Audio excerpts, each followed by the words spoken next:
Bienvenue à tous et à tous pour une nouvelle vidéo. Oh, très intéressant.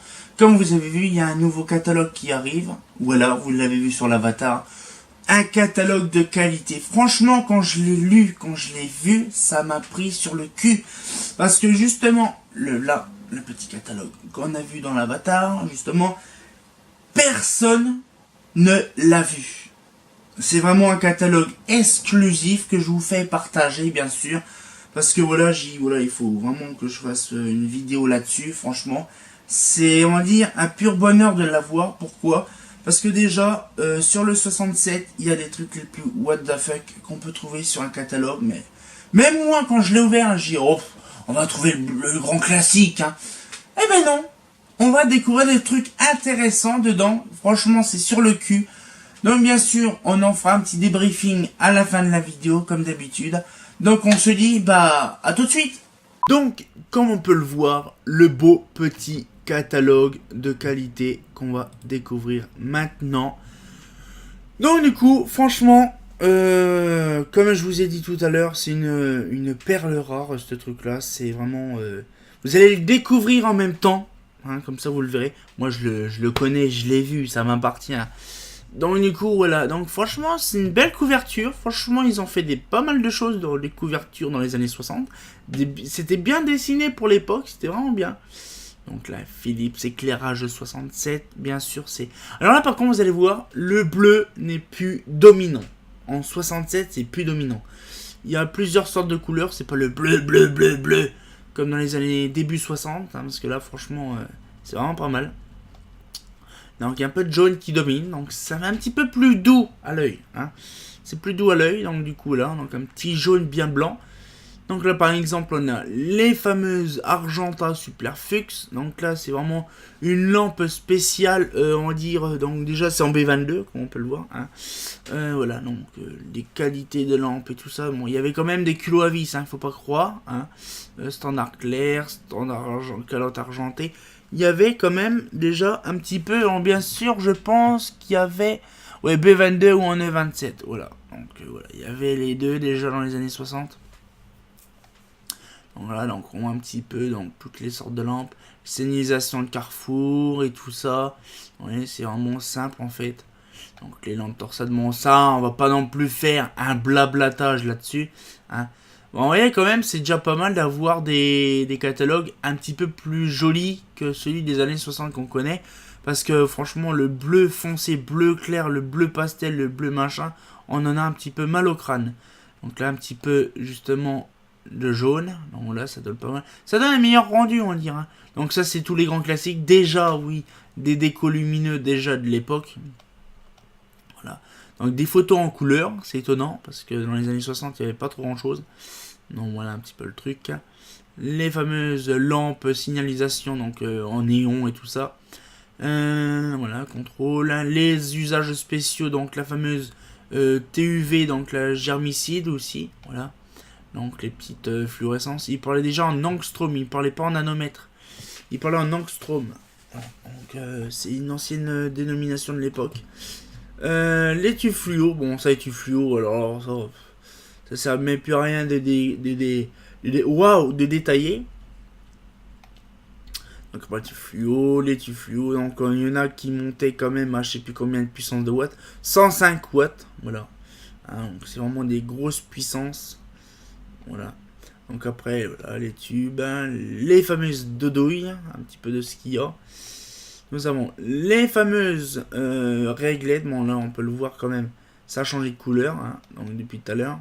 Ça a changé de couleur. C'est plus jaune, maintenant, c'est beige. Donc, là, donc, un petit peu de tout ça. Donc, tout ce qui est du fluo, on peut le voir. Donc, ça, c'est toutes les vieilles réglettes de l'époque, hein, bien sûr. Les ballasts ferromagnétiques. Hein, donc, avec tout ce qui était amorceur et tout ça dedans. Voilà. Donc, un truc intéressant. Les petites barres fluo qui sont vraiment pas mal. Voilà, les barres fluo, les réglettes, ça c'est connu, ces machins-là. Hein. Il n'y a pas non plus à dire. On dirait un Kinder, le truc. Lol. Les trucs comme ça, franchement, il faisait des trucs pas mal quand même pour l'époque. Hein. C'est qu'en 67 en plus. Alors après, nous avons les petites barres fluo comme ça aussi. Donc, c'est, on va dire, les fluos dans les années 60, c'était ça le meilleur. Il n'y avait pas trop des SHP à l'époque. Donc là, donc, les plafonniers. Encore et encore des réglés de fluo. Voilà, bon, de toute façon, ça c'est des trucs étanches. Là, les trucs étanches, encore étanches, comme des Mazda Park. Donc là, voilà, des machins industriels. Ah, des trucs industriels, comme je vous disais là. Les fameuses lampes à décharge. Vous voyez, c'est joli maintenant. Un petit bleu grisâtre. C'est magnifique de toute beauté. Hein. Ouais. Voilà. Donc, du coup, là, on explique un peu l'intérieur d'une balle en fluo. Faut dire que la BF était vraiment le plus traditionnel à l'époque. Il n'y avait pas de diodure. Donc, voilà, une petite BF claire, une petite BF normale, une petite BF réflecteur, une petite une HPL, une HPR plutôt. Ça, c'est l'HPL, HPT, HPI. Ah, il y avait déjà de la iodure, je ne me rappelais plus déjà. Il y avait déjà de la iodure. Ouais. Voilà, donc ils expliquent un petit peu. Donc, HP, HPR. HPT. Ah, il n'y a pas l'HPI. Non. Ah, si, HPI 400 et 2000. Ah, il n'y avait pas de 1000. Hein. Ah, c'était l'HPT. HPLR 1000. HPL 2000. Je suis en train de regarder justement le flux lumineux. S'il n'y a pas, ouais. 125 000. Ouais, 125 000 lumens. Ouais, c'est vraiment pas mal. Donc, du coup, là, ils expliquent un petit peu les longueurs, les largeurs. Ils ont mis 18, quasiment 20 cm. Après, je ne sais pas. 20 cm, ça paraît drôle. Ah, non, c'est le diamètre. 48 cm sur 20 cm de diamètre. C'est vraiment une BF de dingue. Donc, les lampes à décharge, donc les appareillages, hein, les platines. Les lampes à décharge, les coffrets avec les petites MLL. Donc voilà, une petite mix de l'époque. Après nous avons donc les lampes à décharge, les barres fluo, les SOX. Voilà. Ouais, parce qu'il y avait quand même des SOX, mais il n'y avait pas des SHP à l'époque. Voilà. L'éclairage industriel. Franchement là on va parler beaucoup sur l'éclairage extérieur parce que ça vaut le coup. Donc là par exemple, voilà, donc on voit un petit peu donc les trucs intéressants de l'époque industrielle, hein, comme des genres de machins, on dirait des trompettes. Et là, nous allons passer, oui, vous le voyez, une HRG10 et également la fameuse Rode, donc la NX250, avec bien sûr aussi la Missouri, tout ça, dans le même catalogue. Ça fait extrêmement plaisir, c'est la première fois que j'ai un catalogue où on aperçoit la HRG10. Oui, parce qu'il n'y a pas que ça qui va être comme surprenant. Donc du coup, là, on a enfin un extrait de catalogue de la HRG10. Je vais pouvoir enfin mettre ça dans mon fichier descriptif et données techniques. Ça fait plaisir. Donc là, ils expliquent un petit peu le détail, comme toujours dans Philips. Une page pour les photos, une page pour les fameuses descriptions. Nous avons les NVF 125 et 250, ça bouge pas. La NFI, ça change pas. Après voilà, donc ils expliquent un petit peu. La NFR 80, il connaît. Donc la NFR, on va dire la gamme NFR. Voilà. La gamme NFR, la 80, 125 et 250. Nous avons également les détails. La HRP Meine Führer. C'est trop bien parce que franchement, ce modèle-là, ça faisait des années et des années et des années que j'ai le modèle, mais je n'avais pas d'extrait de catalogue. Je me saoulais la tronche avec un vieux extrait de catalogue pourri de 71. Et ben là, j'ai le catalogue de 71. Donc ça fait vraiment plaisir de voir ça. Donc la HRP 10, la 11 et la 12 avec le poids, le kilo, le machin, ouvert, fermé, la dimension, tout ça, ça fait extrêmement plaisir. Le détail également du luminaire. Nous passons à la NVL.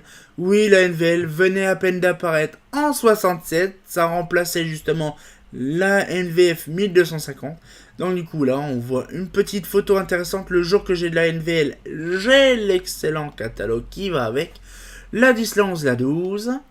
Bon là, les NVF, hein, bon ça NVF 840 machin. Sauf que là, ils ont coupé la poire en deux. Ils ont pas fait comme dans le 65. Ils ont mis plusieurs différences dedans.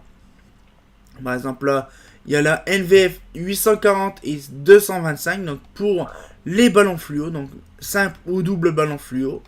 Nous avons donc l'appareil en NVFN, donc la NVFN 840, 225 et la 4200. Donc on voit la 4200 avec la grosse lampe dedans, ça fait plaisir. Donc voilà, donc on a la NVFN 840, 225, NVFN fermée et la ouverte. Donc là on passe à la SOX. Vous allez dire mais mince, il manque les autres trucs. C'est normal, ils ont changé par nature. Donc là pour les SOX, donc on a la fameuse SR200 et la NS. Et là on se tape donc les SOX. Donc la SOX normale et la SOX BF. Voilà.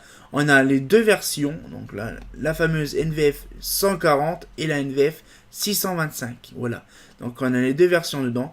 Et encore un autre modèle encore qui est vraiment stupéfiant là-dedans. C'est la SRE et la SRN qui est dedans.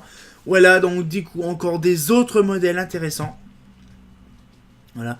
Donc franchement, je suis sur le cul de voir autant de modèles. Donc voilà, donc là on le voit par exemple là, donc la SRN, la SRE 120X. Voilà. Donc ils expliquent un peu la carcasse, machin, tout ça. Pour les SOX. Et encore un autre modèle encore intéressant, la TRM 240. Oui, c'est enfin un modèle que j'ai encore dans mon inventaire, sauf que j'ai pas l'extrait de catalogue. Et ben maintenant j'ai un extrait de catalogue de la TRM 240.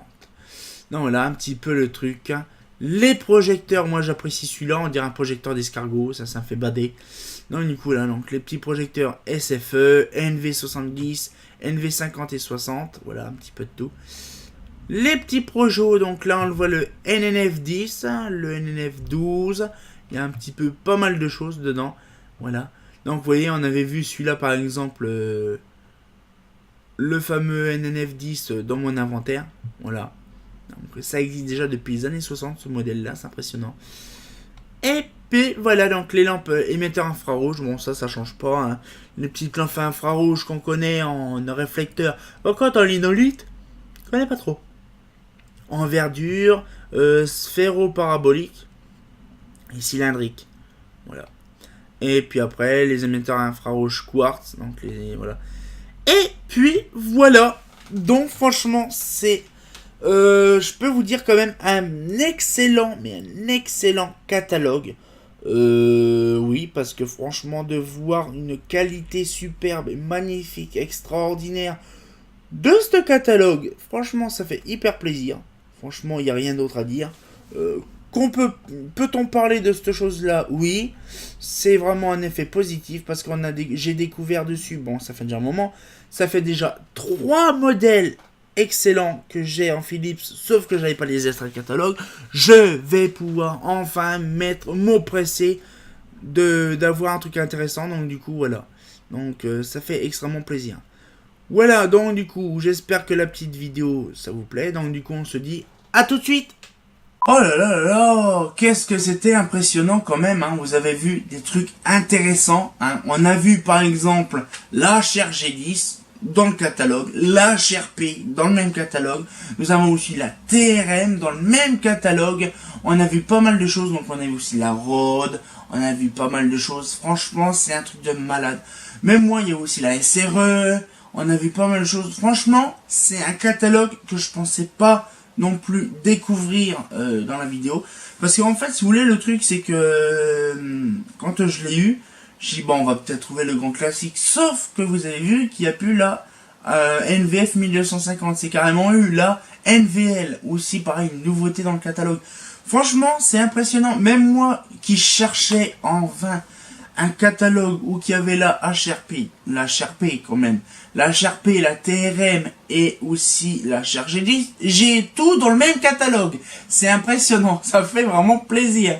Donc du coup là, donc il y a bien sûr d'autres catalogues Philips des années 60 qui vont arriver. Il n'y a pas que celui-là bien sûr, parce qu'il y en a pas mal. J'ai à peu près 3 catalogues des années 60 à vous faire partager bien sûr. Et donc du coup là, j'espère que ça vous a plu. Et voilà, donc on va pouvoir faire une petite pause là-dessus après celle-là, parce qu'il y a d'autres trucs qui vont arriver aussi, il faut pas croire.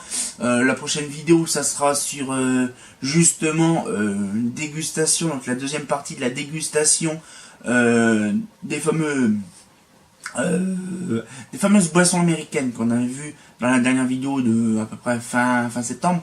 Et donc du coup là j'espère que la petite vidéo vous a plu. Franchement moi ça fait extrêmement plaisir de vous faire découvrir des catalogues assez spéciaux sur certaines choses. Parce que franchement on n'en trouve pas souvent. Hein. Surtout celui-là actuellement il est ni sur Fosa, ni sur machin, ni sur truc.